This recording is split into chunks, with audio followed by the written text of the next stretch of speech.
Hello, Hoosier fans, and welcome back. Another episode of Under the Hood with IU Football, presented by your Central Indiana Ford dealers, a proud sponsor of IU Football. Reminder to get out there and visit your local Central Indiana Ford dealer today. I am Rhett Lewis, excited to be back here with you to talk about the 7-0 and 13th ranked Indiana Hoosiers following a 56-7 dominating win over Nebraska this past weekend. And here to help us, one of the stars of the show here, especially on that Hoosiers defense, Sean Asbury is with us.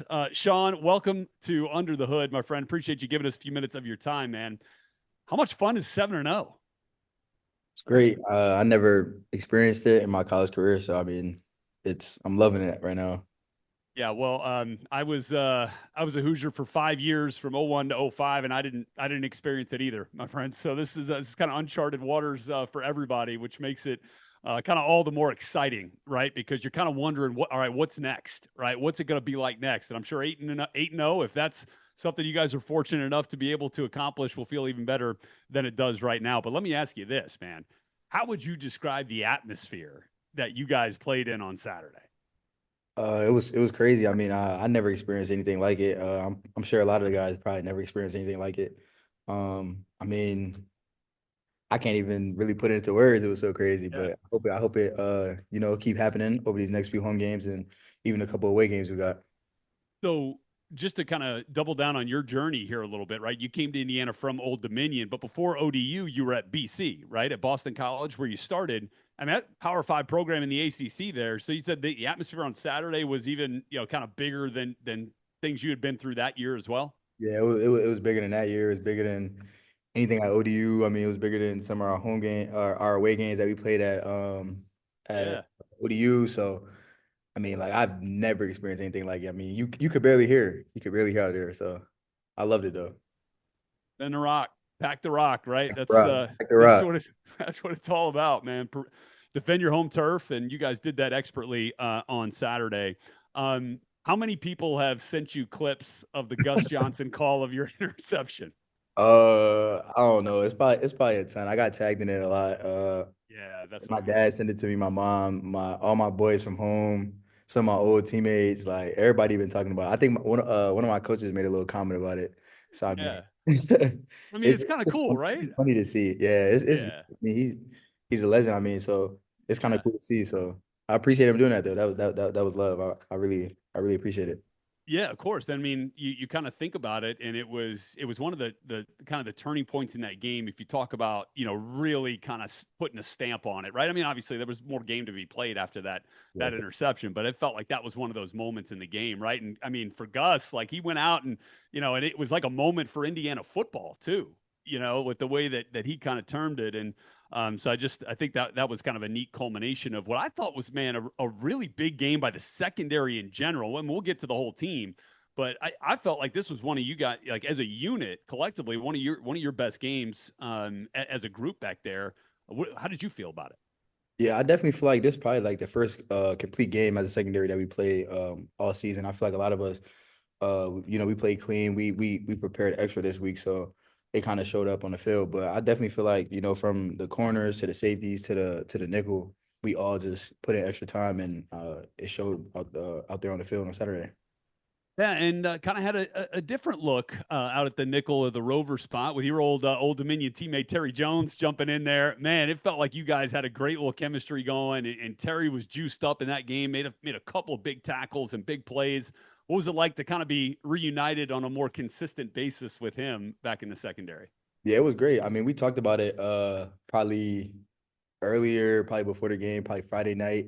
I'm like, bro, we're gonna be out there together. Like, it's gonna be crazy. Like, just like last year, it's gonna be crazy. So, we definitely talked about it, and T Jones that type of guy that, bring energy to really everybody around him. Like he's that type of guy to get you hyped. So, when you see him out there, he's making plays, like that make you want to go out and make a play. So it was great. It was great having him out there. Yeah, no question. And then like Amari Farrell kind of adjusts his role a little bit. For a young player to be playing this much and to play a couple of different roles, how do you feel like he's kind of handled that responsibility? Yeah, for sure. I feel like Mari's probably one of the most versatile guys probably in the back end for sure. He can probably go out there and play corner, safety, rover, free safety, strong safety. So Mark Farrell could definitely play all over the secondary for sure. So I mean, He do a great job at it. He prepared very well. So, um, I mean, he's just gonna keep going. Yeah. And that's the goal, right? And then, just kind of watching the physicality from you guys in the back end, whether it was you guys at the safety spot or Terry or, Jameer or D'Lo Pons, I mean, at the corner spot, stepping up and making big hits. I mean, look, I know you're asked to do that quite a bit, but it's one thing to go out there and really put it on tape, and felt like that there was a physical presence out there in the secondary. How fun was that to watch That and to was be a great. I part of? mean, that was great. I mean, we kind of brand our defense around just being physical. So I mean, we can get all 11 guys just playing hard, playing physical. I mean, we just gonna dominate everybody. I feel like, and I know a lot of guys feel like that. So, I mean, it was great. It was great to see, especially from the back end, from a lot of guys that our corners coming up, making big plays, making big tackles like that. So it was definitely great to see. Yeah, I mean that motto over your left shoulder right there showed up on on Yeah. Saturday quite a bit, right? Fast, physical, relentless, and that has been the messaging from Coach Cignetti since he arrived. Really, what was it about this program and about Coach Cignetti's vision for this program that drew you here to Bloomington? Honestly, Sig ain't really have to do much. Yeah, I played against him for 2 years. He kind of recruited me in high school. He recruited me when I first entered the portal. He's just a winner. So it's like if you don't want to go and play for a coach that want to win, I feel like that's just a crazy decision on your part. So, I yeah. mean, when I entered the portal, he was probably one of the first. He was probably the first school to talk to me, and I had another visit planned. And when I took this one, I was like, yeah, I don't need to go anywhere else. So, yeah, just I sit, had the same sit, feeling. sit winning culture, honestly. Yeah, and Bloomington's a special place, and now that you got, I think what you guys have shown, like I know it's kind of that old cliche movie line, right, from Field of Dreams, like if you build it, they will come, and that I mean, like you guys are building something here, and the fan support is coming. Like I mean, it's real. Like you put the results on the field, and you start to see the love. Right. I mean, that's part of what Saturday was all about. Right. And now you got college game day coming in here on Saturday and another noon kick and a big one. And my broadcast team for Big Ten Network is going to be on the call. We're fired up. I mean, it's going to be a big time atmosphere once again. How do you guys refocus, right, each week and come back to it and understand, look, it's about all the other stuff is awesome, right? You love the support, you love the crowd, you love all that, but it's about what we do on the field. I mean, we know we just got to keep winning. I mean, honestly, that's Yeah. kind of what it comes down to. We don't want to lose. So at the end of the day, we just got to come in every day and just know what we did last week.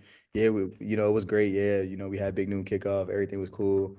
You know what I'm saying? We had our little fun, whatever. But it's a new week, and this opponent gonna try to come in and win, and we can't let that happen.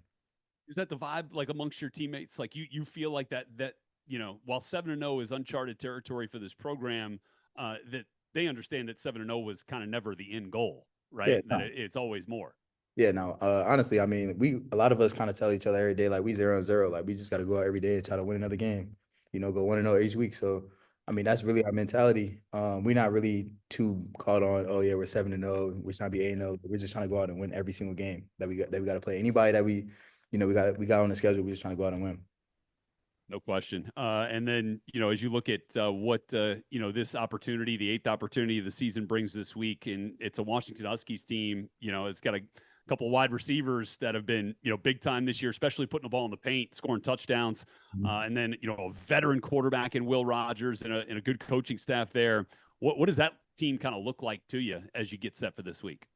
I mean, they're a good football team. They're gonna come in and probably just do their normal things and try to get into the end zone and just execute. And we just gotta do our job and not allow that to happen on the back end. We gotta play fast. We gotta play how we kind of been playing all year, as a full team, and just come out with the win. Yeah, I feel like you guys against Nebraska did a great job of not allowing big plays, right? Not allowing plays, to get behind you there in the secondary. And I know part of that is from what happens up front, right? And that you guys don't have to cover for too long. You get in a ton of pressure. What's it like to see those dudes work up there, Kamara and Carpenter and CJ and that whole crew? Yeah, I mean, I like this is the best D line I've ever played with. So I mean, I love it. You don't got to be out there covering for, a long time. You got to execute real quick, and the balls don't come out quick. They do a great job also stopping the run game, especially our linebackers too. So, I mean, this is, the, I can't even really put it into words. This is just a great D line, a great defense that we got, and we just trying to go out here and win the game.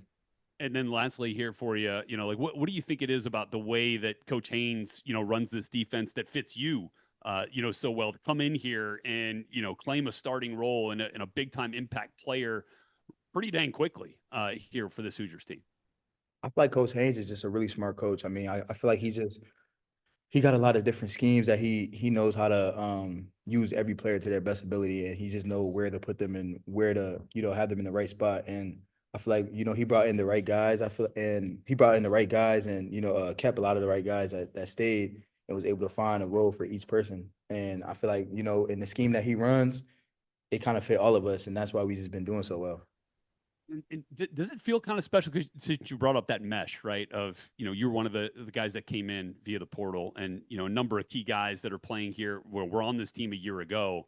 Mhm. How has that kind of cohesiveness been with these guys, especially as they're seeing success that they hadn't seen before in their collegiate careers here in Bloomington? What has that kind of coming togetherness been like for you guys? It's been great. I mean, ever since I stepped on here, day one, I've been, welcomed with open arms. I've been cool with a lot of guys. We do a lot of things outside of the facility together, so we hang out a lot. So it's really just been great. And me personally, I haven't been like part of one of those winning teams that Coach Sig has had. Right. So this kind of Right. new for me too. So I'm just trying to embrace everything, and a lot of guys trying to do the same thing, and we just trying to keep our head steady and just keep Yeah. going. Embrace it, enjoy it, and keep pushing for more, baby. That's what it's all about, right? Yes, sir. All right. Sean Asbury with us here on Under the Hood this week, getting ready for the Washington game. Of course, a noon kick with College Game Day in the house. Big Ten Network on the call for the game. Looking forward to it, Sean. Thanks again for being with us, man. Really appreciate it.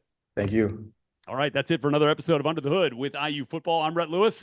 See you at the Rock on Saturday. Pack the rock. Pack the rock.